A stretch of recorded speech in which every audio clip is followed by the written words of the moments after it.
Hey everyone, my name is Danilo Petrovic. I'm Ilya Marchenko. I'm Denis Kudla. I'm Evgeny Donskoy. I'm Henry Laaksonen. I'm Peter Torebko, and you're listening to the Game to Love podcast.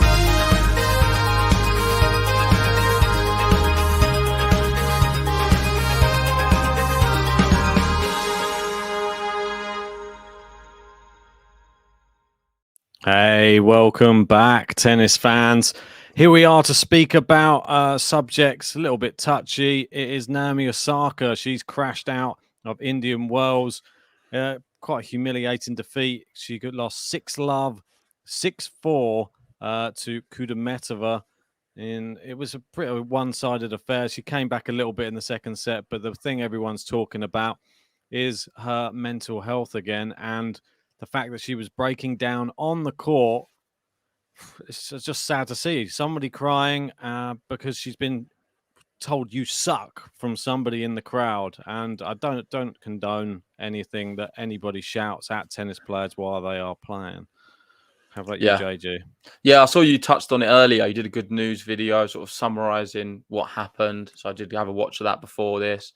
I didn't watch the match live, but I saw the result. And I saw what happened. I've been following some reaction on Twitter as well. It is really sad seeing Osaka like this. You see her so emotional after the match. It really has affected her. And it just seems like she's not really got better from last year, if not probably got worse. We see in an interview prior to the match her saying that she wants to play as minimum amount of matches as possible. For me, that doesn't bode well as a tennis player, doesn't want to play tennis. But you can't really criticize her too much for that. I know a lot of people are saying, "Oh, well, it's a dream job." If you was given the opportunity to earn millions of pounds, but yet don't have to play like go to work all the time, then you would take it. So on that basis, you can't criticize her. She's well within her. She's entitled to do whatever she wants to do. Just like Ashley Barty, both of them at the moment aren't playing that many matches or many events, but yet they're making millions and fortunes. So fair play to them. If that's what they want to do, so be it. Do they go down as sort of a legend of the sport? Not for me. I think you need to be someone playing all the slams, competing in all of them, and going deep. So she's never, for me, going to be a tennis legend. Others may disagree, but she's still within her right to be able to do that. She's making a good living, and fair play to her for that. But in terms of the actual tennis, she's struggling physically. She's not as good as what she was before. I noticed you were saying she sort of gives up on certain balls. She's losing convincingly sometimes. And yeah, you're going to get heckled. It's going to happen. It happens to all sports people in the world. Unfortunately for the heckler and this situation, the person they were doing it to was someone who's very vulnerable right now. And for that, I do not condone what happened, because she is someone, you've got to understand, mental health is a bit of a silent killer. People don't talk about it because they can't see it. It's not like a physical injury, but it is equally as bad, if not worse. I think it is worse because you don't actually see it, and it's not something you can easily identify. With her, she is suffering with mental health issues, and that's something you should never really frown upon or question. I don't like people questioning, oh, does she have these issues? She definitely has issues. She's come out and said that. So she's suffering with her mental health at the moment. And I think a lot of people need to have a lot of respect for her for that and coming out and owning it. But saying all of that, should someone who isn't mentally very well be playing tennis? I don't think she should. I don't think she's in the right mindset. She needs to get some more help. She needs to get some better people around her, some kind of therapy, and just keep working on herself to build herself up. Or ultimately, is she just never ever going to be able to be a tennis player who's going to be in the limelight? Because of her tennis player with her stature of being so good, Grand Slam champion, maybe she'll never, ever be able to be a tennis player who plays week in, week out, or even plays at all, because you're always going to have pressure on you. If you're a sports star and you put yourself in the public domain, you're going to have all eyes on you. It's like me and you on here. We come out on this podcast and we put ourselves out on the public. The repercussions of that is we're going to get people in the comment section saying they don't like this, they like this, they don't like this. We're going to get people's reactions and opinions. We can't control that. But we come out here and we expect that. And we've got to just take it on the chin, whether it's good or bad. With her, I feel like it's exactly the same. And she's unable to do that at the moment. What I feel really sorry for her about.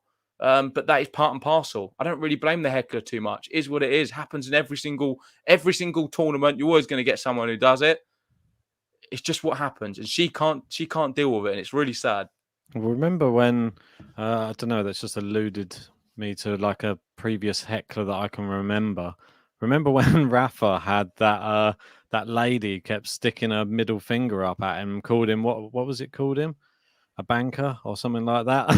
Yeah. Something like that Something in like the that. crowd. Yeah, exactly. So she said that to Rafa, and then Rafa just sort of looked into the crowd like, what's going on? Some drunk Australian lady. And then she got escorted out, obviously, of the thing. And then Rafa was having a bit of a laugh about it. Obviously, Rafa's had to conquer a lot of mental demons in his career. He probably has a lot of people shouting against him. It's all about everybody's different in this sort of situation. She is never going to be in a position where there isn't people watching her. That's just reality now. She's She's never that going to be big. in a position where she's not going to be heckled, No, unfortunately, she's because it that just big. happens.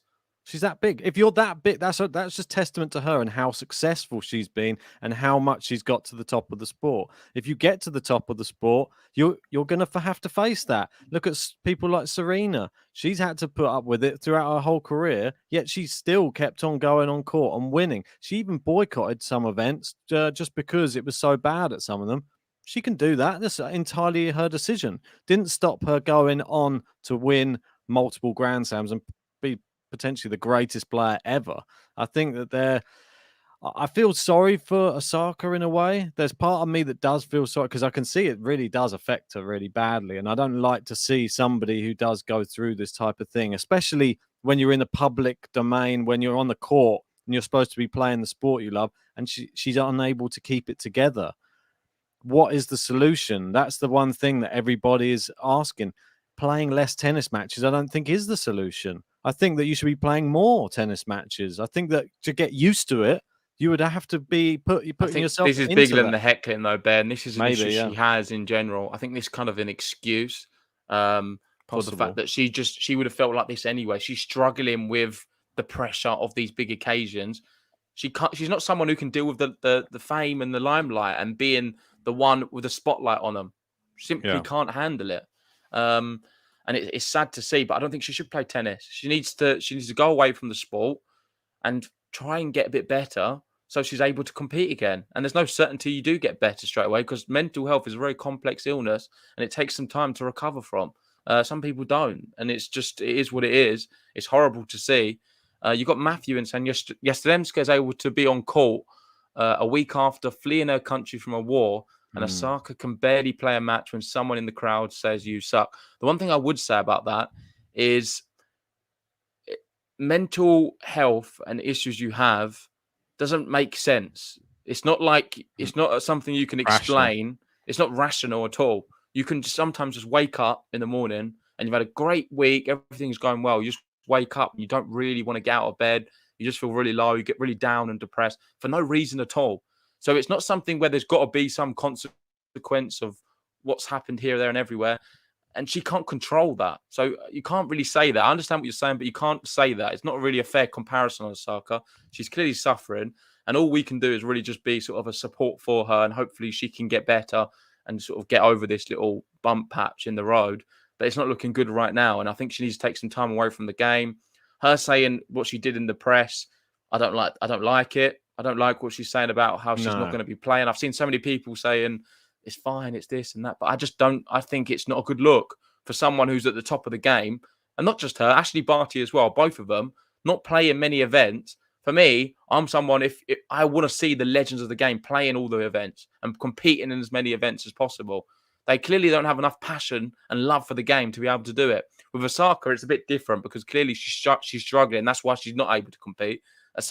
With Barty, though, I'm not sure. The jury's still out. Why is she not leaving Australia to play more? Might be the whole COVID thing. That's the thing. Like there are a lot of that's affected a lot of people's mental health in different ways too, and especially depending on which country you've been living in during this whole lockdown time over the past couple of years. Australia, probably one of the worst places to have been living if you're looking to be locked down somewhere. Maybe that's part and parcel of it for her. We don't know. But hopefully Ash Barty will start traveling the world and doing all of the other bits and pieces again very soon, because I just want to see her play tennis. She is the best tennis player out there at the moment. Yeah, I think as football, tennis sort of summarizes what I said, sort of puts it a bit better. Exactly. She struggles with mental health. This isn't something she can get over. This is going to be her career. Very high highs, very low lows. Something we have to accept. I agree completely, and sort of sums up what I was saying. She may be able to get over it, but it's not that you can get over it a little bit sometimes. You never know what happens, but there's no certainty she will. That's what you need to clarify. And I think with her playing tennis, it's good. You're just going to always have these incidents. Maybe it's just she's had a great career. I know she's so young; she's still got so much to give to the sport. But maybe it's just not the right thing for her. Tennis. She seems to be very much someone who doesn't seem to be as bothered when she's in the public domain when she's not doing tennis.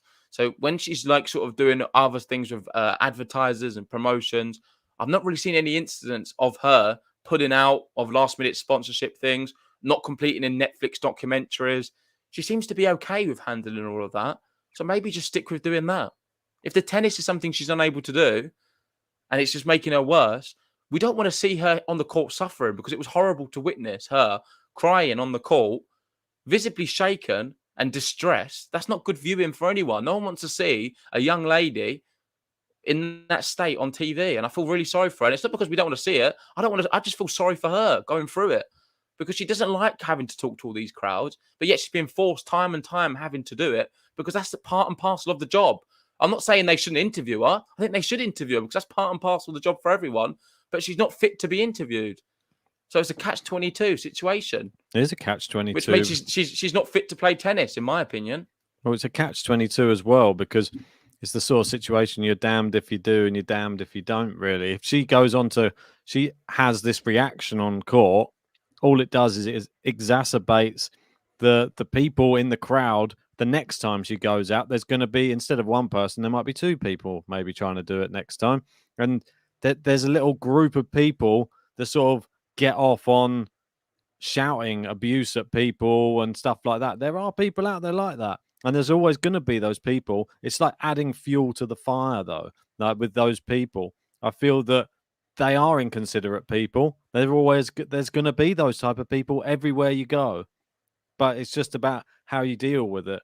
And if she shows the sign of weakness each time, those people prey on that type of stuff, and then they think, well, I don't want to watch somebody who can't even deal with anything on a court. This is rubbish. This isn't Grand Slam champion style tennis player. I'm going to give her my 2 cents from the crowd every time I go see her, because I'm sick of watching her on the court and not being able to perform like Roger Federer or Serena Williams. She's not the same as those people, but those people. One thing I would just say, what you said, that I wouldn't say it's a weakness as such. Like, I've got experiences close to me with mental health and the sort of the effects of it. I wouldn't classify it as a weakness as such. It's just something some people have, other people don't. It's a weakness in her game. It's certainly in her game, but it's not a weakness to her. It's something she can't control. It's an uncontrollable factor. Yeah, exactly. Yeah, she can't. There's nothing that she can do about it, unfortunately. And it's just one of those, people will look from the crowd and they will see that as a sign of weakness in her.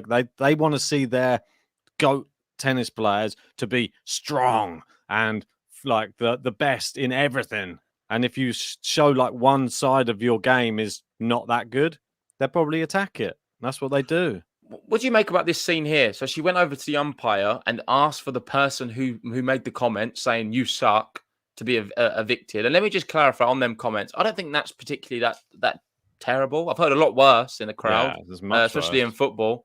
But over in tennis, I think "you suck" is pretty. Even in tennis, I think it's pretty moderate. It's not the worst thing in the world. I mean, we've had a lot worse said to us, and we just got to take it on the chin. And it's just what you expect. Her going to the umpire during the match, I feel like that is, I don't know. What did you make of it? For me, it's very. It can be we're in a very, very tough situation, because I don't agree. I think the umpire, it's their responsibility to have to do something in that situation. If they deem it offensive, then she should have said, "Oh yeah, okay, right, security, go and find that person and get them removed from the crowd." I don't think it was like I've seen other people commenting and saying, "Oh, you suck." This is not because she compared it to Serena and Venus. Indian I'm Wells. going to get onto that. Let's just save that thought for a moment. So Marvin in the chat saying, all of us in an emotional state. We just come out of a pandemic. We have just been through a hard time. People should have more compassion. I understand that sentiment, especially with the war stuff going on as well. It's been a tough time for everyone. And I don't think that helps this whole situation with Naomi Osaka as well. Nope. She is a sensitive individual. And she does have a lot of compassion for everyone else. She's always doing things for good causes. And I feel like that would have an impact on her, definitely. Yep. There's some people who turn a blind eye to it, and there's others who it can impact them. And I think she is part of that, the sort of the latter, that would impact her. But then again, going in during the match, she's got to say it, I guess, because it is affecting her, but it wouldn't affect many other people. I think right now, the situation we're in with Naomi Osaka, she needs to take some time away from the sport. I don't recommend her continuously playing, putting herself through this hardship. She's already said she wants to play the least amount of tennis as possible in a year. I think that says everything. If she doesn't want to do it, don't do it. We don't want to see her go through the pain and not wanting to be there and just doing it just to say, oh, because I'm a tennis player, I've got to play. You don't have to do anything in life. Don't do it. She's not hard up. She'll be all right. I'm sure she's got plenty of other promotions and advertisers and sponsorships going on behind the scenes. To be able to survive off of. So don't put yourself through all of this hardship and crucify yourself. The only way I would say if you're doing it, if you feel like it's going to help you and make you feel better.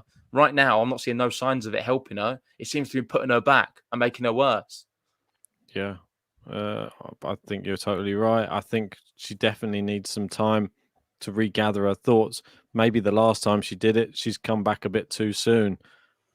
I think, I don't know, give yourself ample amount of time and don't come back until you're, I'd say, 100%. You can't do it in anything less, I don't think, with her at the moment. It has to be all or sort of nothing, because you see that as soon as an element of doubt creeps into her mind, I think that then she's done. That's the problem. So... Yeah, so Megs Carpenter saying, JG, that is not the point. She is helping us to become better as a civilization. Is she, though? By playing, do you generally believe that, Meg? Because you're entitled to your opinion, and that's fair enough. But watching her in this, is it generally helping us become better as a civilization? I think it's just dividing more people, if I'm honest. Yeah, it's an interesting take. Maybe the one positive I feel has been the fact that it's raised the profile of mental health even more, which is always a good thing. More people are talking about that. That's a positive. But do we want to see someone suffering? I just don't think it's nice. I really don't. I would prefer her not to play. I really would. But then we're getting into this sort of the whole realm of council culture type thing again, and then at some point, what are you going to be allowed to say? What are you going to be allowed to do on the courts? Because if somebody boos, are we going to suddenly kick those people out of the stands? No, as well? Don't be silly. I think this is what I mean. I don't blame the heckler and all of this. It's pretty innocent. It happens all the time. But this is what I mean. Like, where do we stand on the whole thing? Like, because if we're going to start going down, like, because if this is changing civilization, if she actually managed to get the person ejected from the crowd, then where does it end there? That's what I mean. No, it would be the wrong thing to do. If they did that, I'd criticize them for doing it. It's the wrong thing to do. It's part and parcel of the job. Yeah. Just like you're going to miss first serves, you're going to get hecklers. Yeah. It's the same thing for me. It's what you expect to see. When you go and play tennis, that's what happens. You have to especially the bigger the player, the more heckling you're going to get as well. You've got to let it roll off your back a bit. You've got to just think and if they say something, maybe say something comical in a response rather than letting it get to you. You've got to remember at the end of the day, you're just playing tennis, and if you can give up this sport anytime you want, you should be doing this because you enjoy it mostly. Like that should be her forethought. She's 4-time Grand Slam champion. She doesn't have to be thinking in such a negative way on the court. She should be out there and just enjoying herself. But obviously, easier said than done if she's got demons in her mind. That's the thing. Yeah.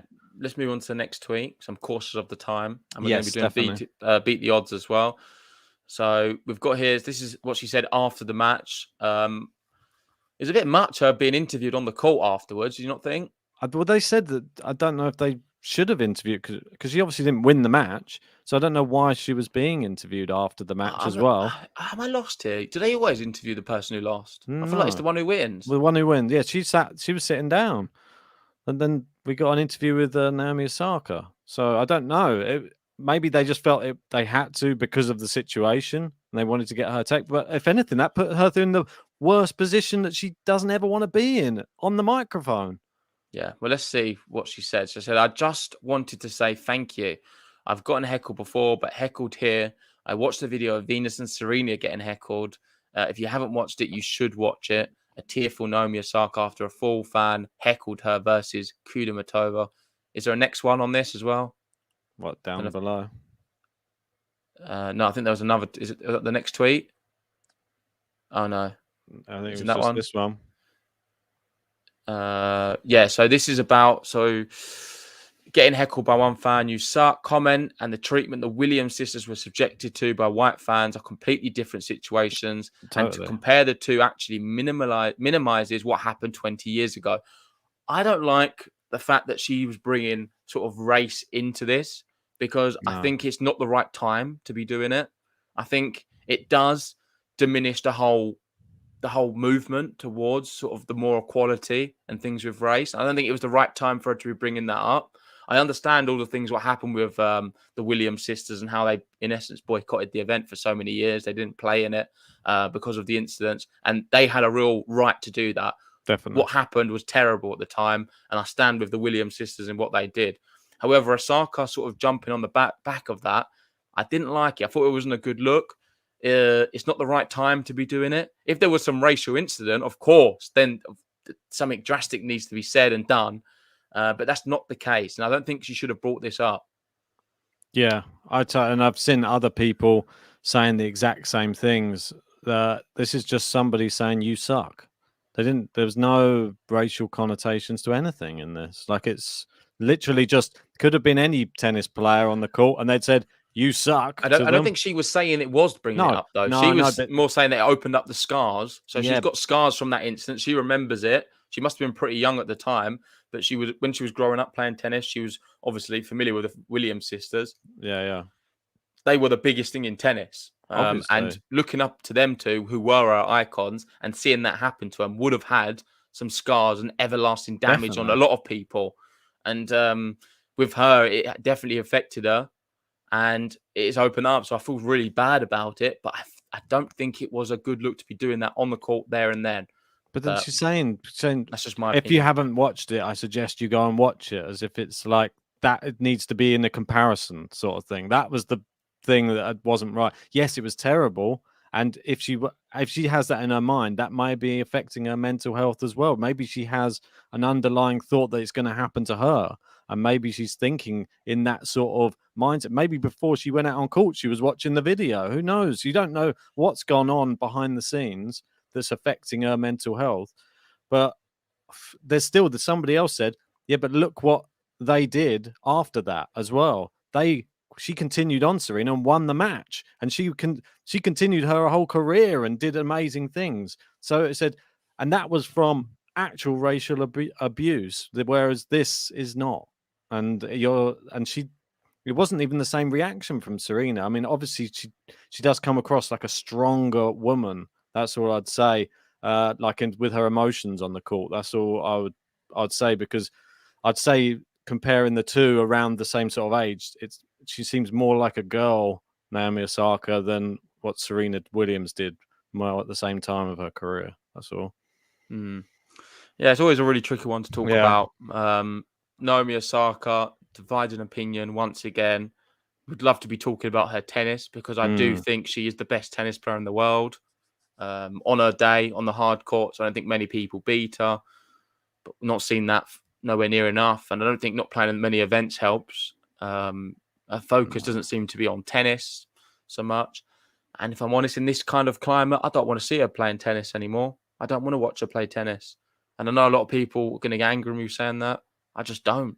Because what is the point of watching her play tennis and watching someone suffer on court in the public eye?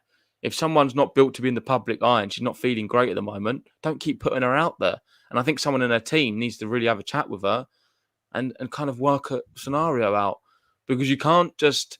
I know you were saying about before when she didn't want to do the press conferences. It was only that she wasn't doing press conferences at Roland Garros because she's not very good on clay. I don't think you can start picking and choosing, and all of a sudden, yeah, it doesn't sit right with a lot of people, and you're not going to gain much love for doing that. So I think the best thing for her to do is sit it out for a bit and try and get better as best as possible. Of course, we'll always be supporting her on the channel.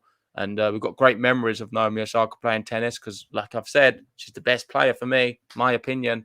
But we're not seeing that at the moment because she's not fit to be playing. Yeah, well, I'm sorry, I'm not ignoring Meg. She's saying this is the serious point, is that she was just alluding to the fact that people still behave horribly 20 years on. But if you go to if you go and watch the US Open, if you watch Game to Love, I'm the most annoyed person when you see any tournaments in America because I think that the fans are rude all the time. Did that stop Medvedev going on to win the US Open? No, it didn't. He served through boos and whatever was going on, screams, everyone yelling at him. So it's the same. If you're in America, it seems to be a bit like it. Sometimes Australia as well. I don't think it's just America. I think that's a bit of a cheap comment you make. I think you get it everywhere, Ben. You probably get it at Wimbledon. I'm sure you've had people say you suck at Wimbledon to players just because it's not on the main courts. No, never. Oh, it definitely happens. It definitely happens. I think that's why what Meg's saying. I understand. Listen, Meg, I have a lot of respect for you because you're really you come across extremely well. And I'd love to meet you one day because you are a genuine, really nice human being, probably a lot nicer than me and Ben combined. But saying all of that, are people really behaving horribly, saying you suck? I think, come on. It's not that. It's really not that deep.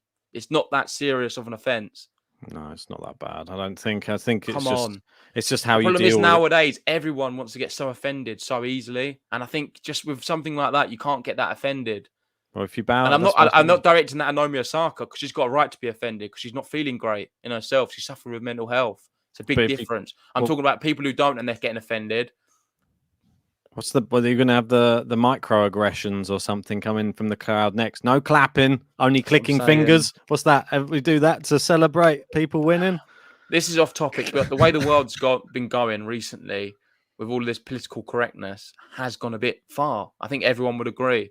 You look at comedy nowadays. Me and you were talking about the other day. Comedy is not. You can't say so many things. Anymore. It's not so funny anymore because people can't say certain stuff. And if we're going to be too much offended with everything what happens in the world, then what is the point? Honestly, some people need to just let go a little bit and live life. Yeah, I know. But then the longer everyone gets locked at home, the more that they become keyboard warriors and start firing off like, I'm angry about this. Let's get that person cancelled, all this type of stuff. That's just the way the world is at the minute. Let's hope it changes. Yeah. Right. Let's move. Let's move on to the next subject. So while we've got all of you here, it is the weekend, which means BTO has ended. So the second week of BTO went quite well. Let's talk about it right now. Before we do, give us a like on the video, subscribe if you're new, and it's BTO time. Beat the odds. That's right. Beat the odds. Right. Let's take a look through. I didn't have a very good week again. I don't know if you can see this. I'll try and zoom it. Before you go through it, do you want to just explain people the rules in your own words quickly? So we've had week one. I managed to win week one. For those who missed that one, I'm sure there's a lot of people who don't know what we're talking about. Ben's going to take you through the rules very briefly right now. Yes, indeed. So this is how it works.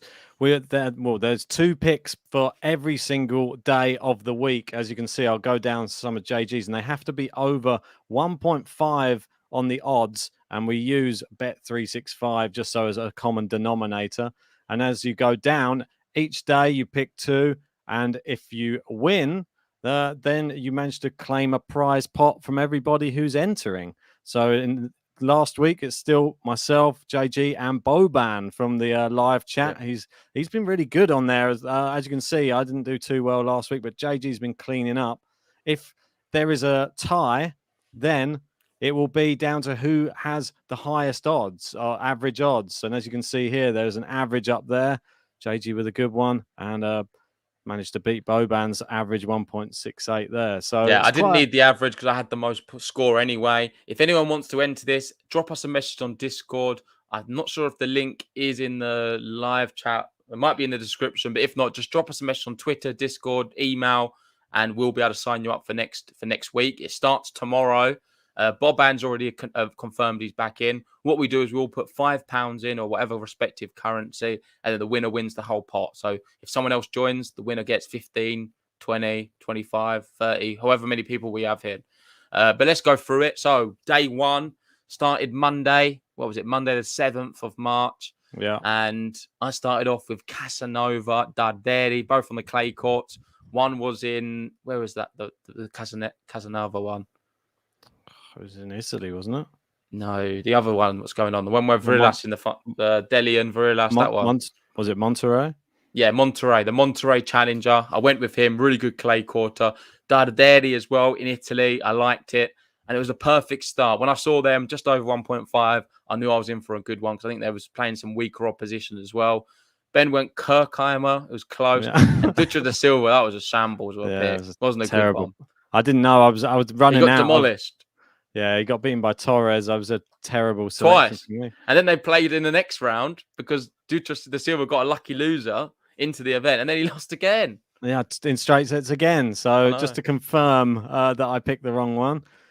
We've got obviously Boban there. He had a great start. He had a Chloe Paquette and then Serda Rusic, which was actually the dodgy one as well. As we know, Serda Rusic with it was on Twitter that he was actually cheating in the match. Boban managed against Gaio. A bit lucky there, Boban, if he's listening, because Serda Rusic was cheating.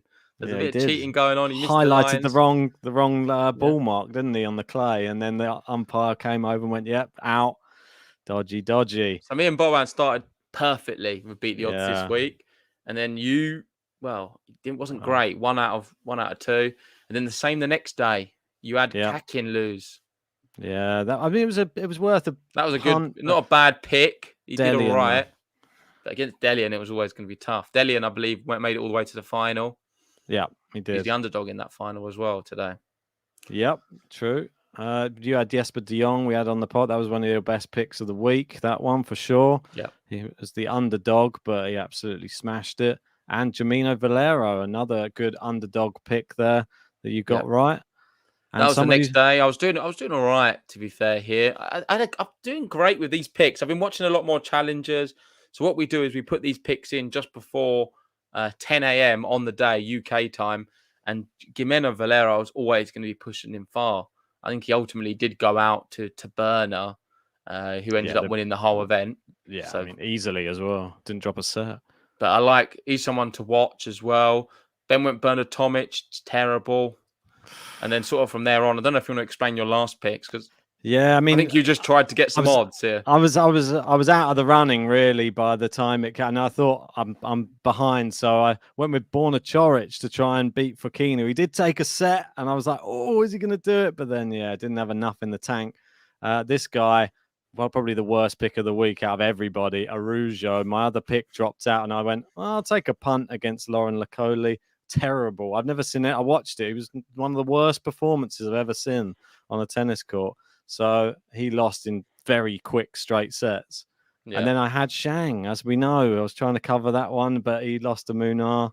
And, but you had to go big at the end because this was the only chance you had. I think you was even lost I was out on the already. last day. Yeah, exactly. But if you look at Boban's picks, this is the one what settled the whole beat the odds, which mean I won the whole week.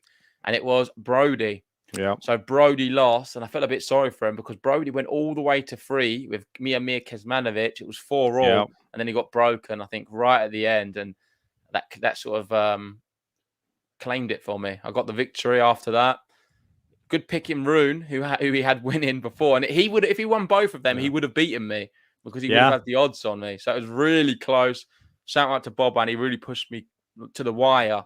And it was a really fun week of Beat the Odds because we got to watch a lot more Challenger tennis and some sort of, I don't know if we want to do this. Maybe we do a player of Beat the Odds. We do that every week as well. Yeah. Just thinking of all of these players. Who's impressed you? The pick of the week. Yeah. Not even just pick of the week. Just which player out of all of these has been the most impressive this week. I think maybe De Jong, considering we used him a few times. I think he's someone I'd put up there. I think, unless you have anyone else. I was going to say, I would say player of the week would probably be Taberna, but we didn't. None of us had him No. because his odds were so low. Yeah. But I'd say, yeah, for your pick, when you managed to pick a De Jong, I thought that was the best pick of the week. I think that De Jong one looked good. It was a good time, and then he demolished him really quickly. And I know you followed suit and went with a De Jong, and he played well and won that as well. Yeah, then he lost. I tried 3 in a row. Yeah. No, sorry. But yeah, really good picking. You've been smashing it the last couple of weeks. So hopefully I can try and improve next week. But yeah, make sure to try and enter on that one. JG, one of your ones you got right this week is just coming up on court now is Petra Martic. She's playing Emma Raducanu. Join us for that match after this one. I'll try and pop a link in the live chat so you can just come straight over onto that live stream. Yeah, we're covering Raducanu right now, so join us for that. And if you want to join Beat the Odds for tomorrow, drop us a message, any platform, and we'll respond to you and get you all signed up. You've got until about 9 a.m. tomorrow to make sure you get your entries in. But no worries if you don't. We're going to still be doing it. Bob Ann's already signed up, and we look forward to it. But we'll see you on Raducanu. Thanks for watching, guys. Hopefully, Osaka gets better soon. It's horrible to see. And we'll see you guys very soon. See ya. Like and subscribe.